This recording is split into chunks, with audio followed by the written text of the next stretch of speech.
and Neeko, now as Awi, runs past and ends up running into this portly man carrying snacks. Oh, fuck. We'll do it live. We'll do it live.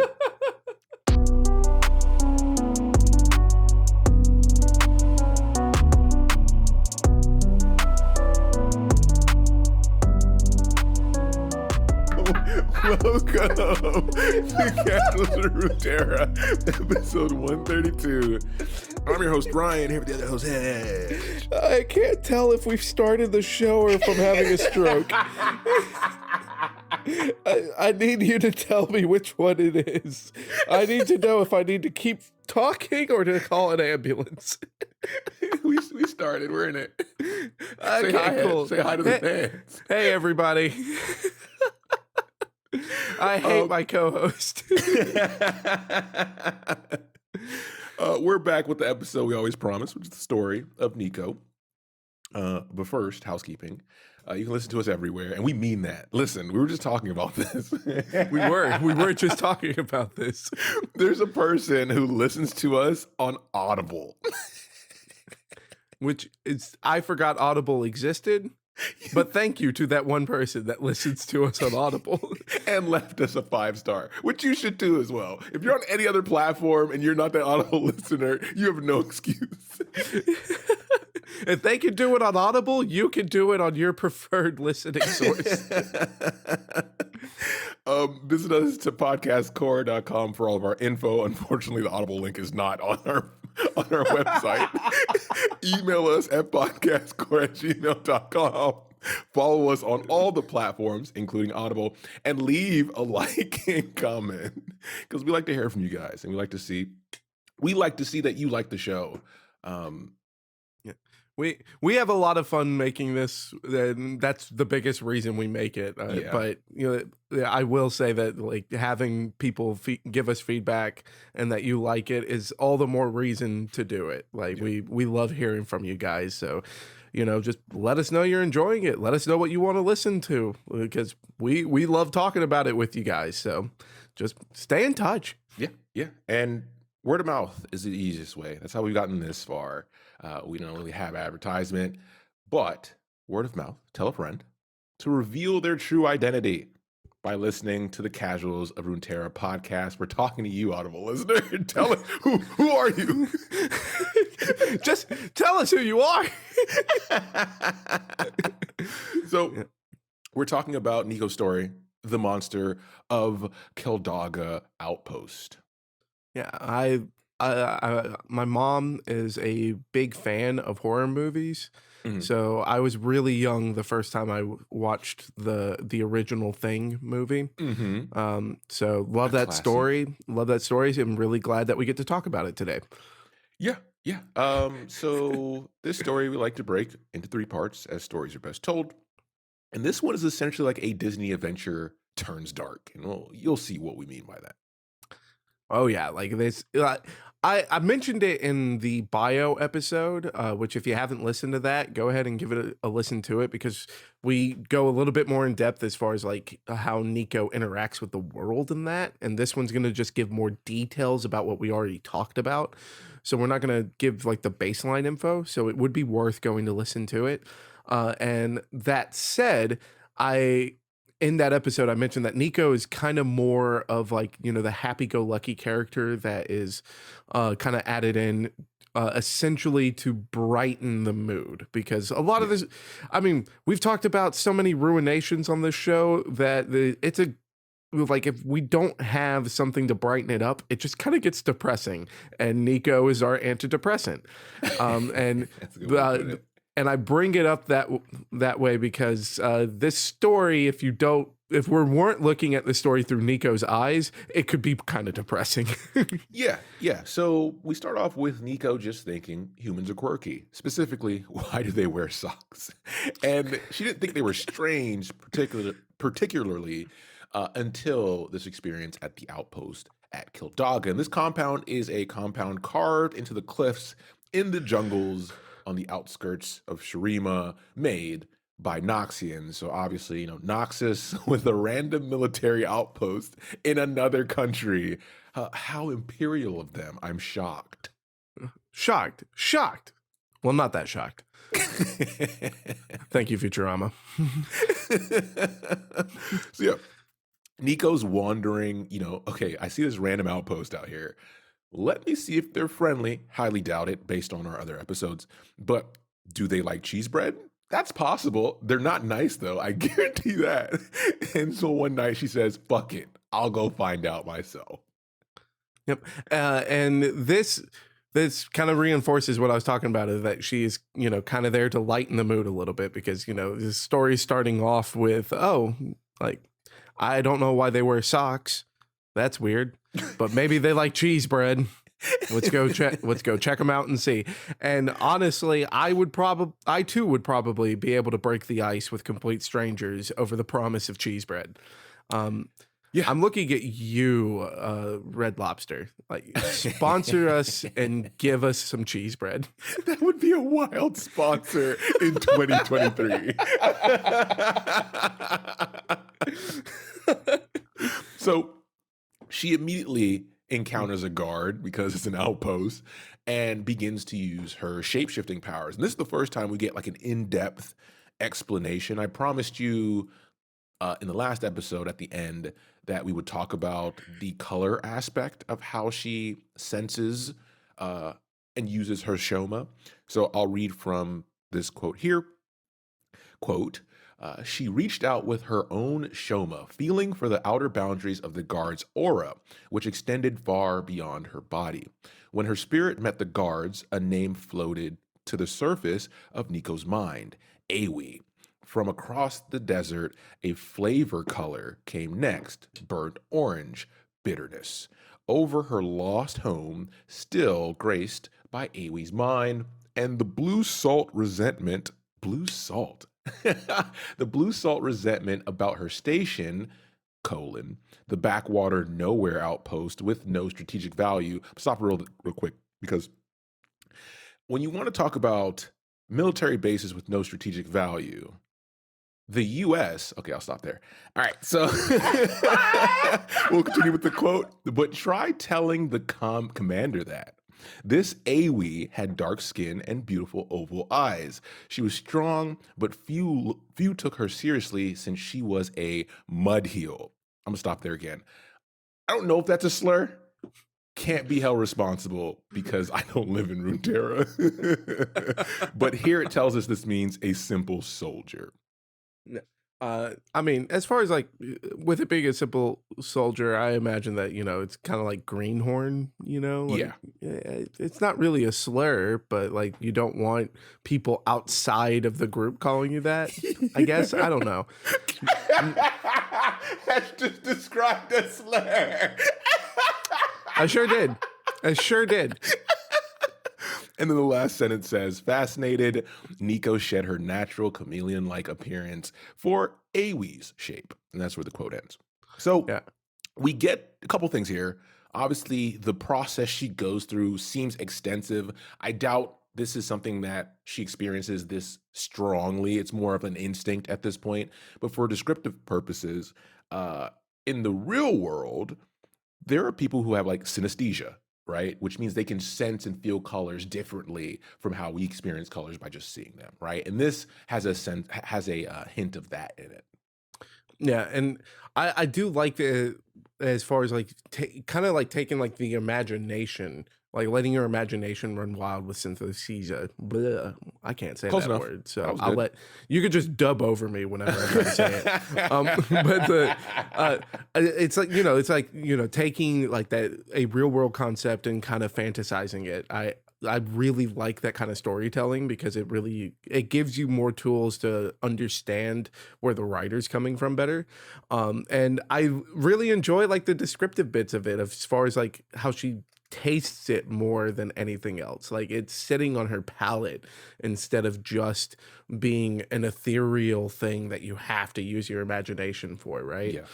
So I think this is a brilliant bit of storytelling and character design for what is essentially kind of more of a comic relief character. Like I think that's great. Like it just shows the talent that the writers at Riot have.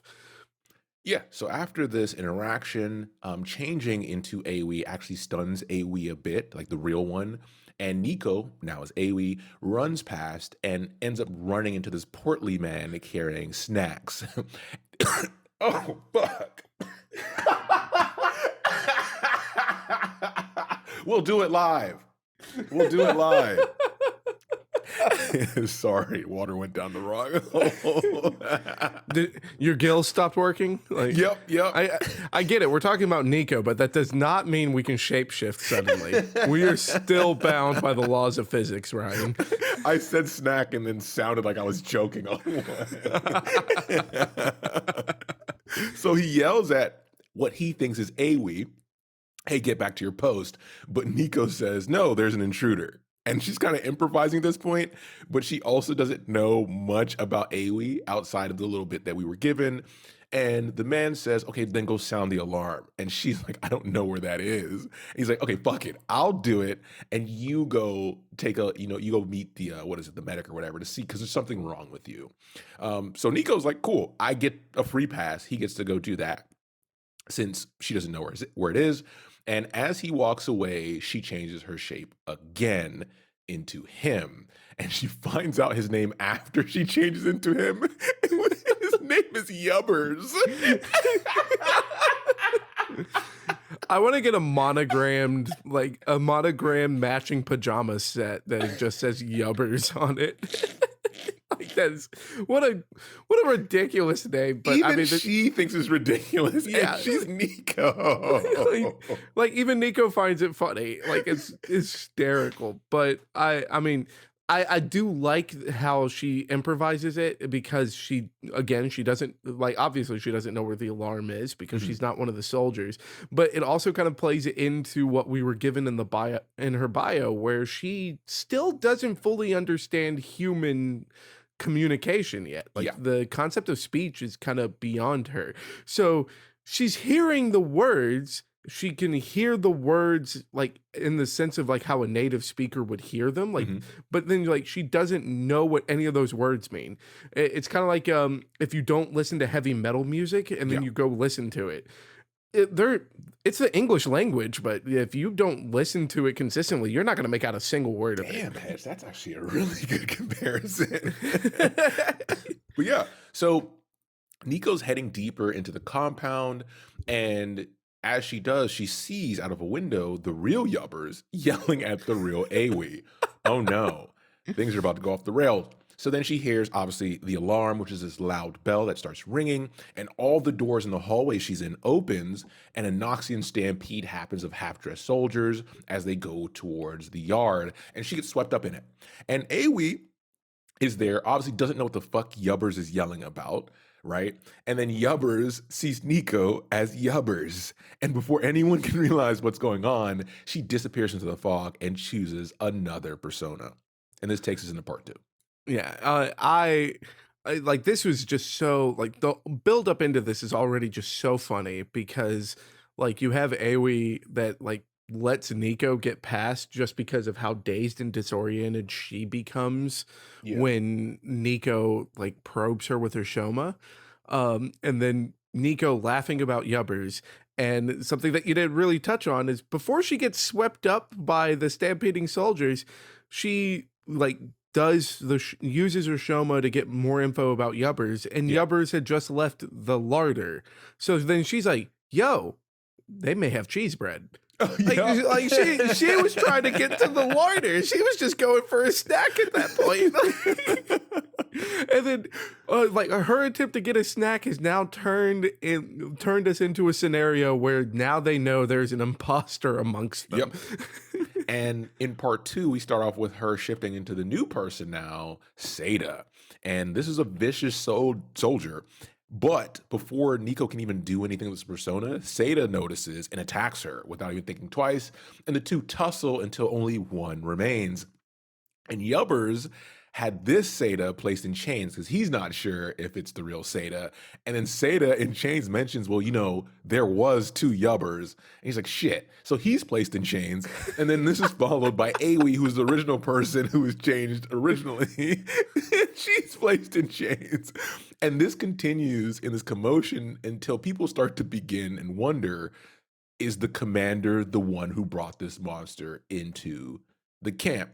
And we get a little bit of backstory here about just the overall reason this outpost exists, and it's more of a less fun, more of a real thing where the commander had a bad mission, essentially got demoted. This outpost was created. This outpost, like Awi said in her mind, has no purpose, so they're pretty much just kind of shut it off, right?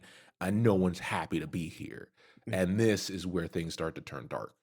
Yeah, and luckily, like when we get that detail of the commander, it does kind of help us understand the scene a little bit better too, because this, like these are basically the rejects, Yeah. right? Like, I mean, because if the commander was put into this outpost because of a failed mission, and this is his demotion, you're not gonna give a guy that you're putting into an area for the sole reason of punishment. You're not going to give him your best soldiers. You're going to put other people who need to be punished there. Yep. And that's how we kind of get into this Benny Hill situation of chains on, chains off, because it's all the rejects. Like they don't know any better. Yeah. So now that Neeko understands, because she's been almost everybody at this point, so she has enough information to piece things together. She's like, no one likes the commander, and this results in them killing the commander first. And this is the Good first Lord. person to die. Then things continue to get messy, and Neeko even tries, because remember, Neeko's kind-hearted. That's not what she wanted to happen. But she also doesn't know what a Noxian is or a Noxian soldier. So the resulting of someone dying is like, oh shit, these humans are on a different wavelength.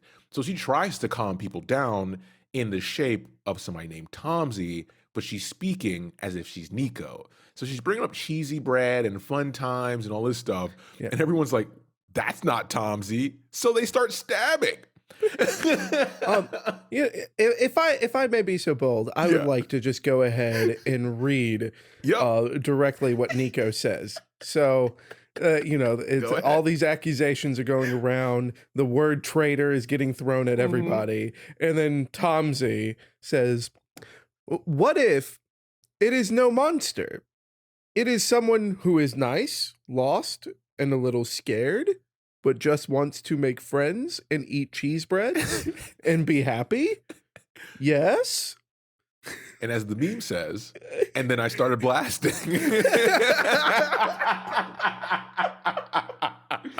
Boy, did they start blasting.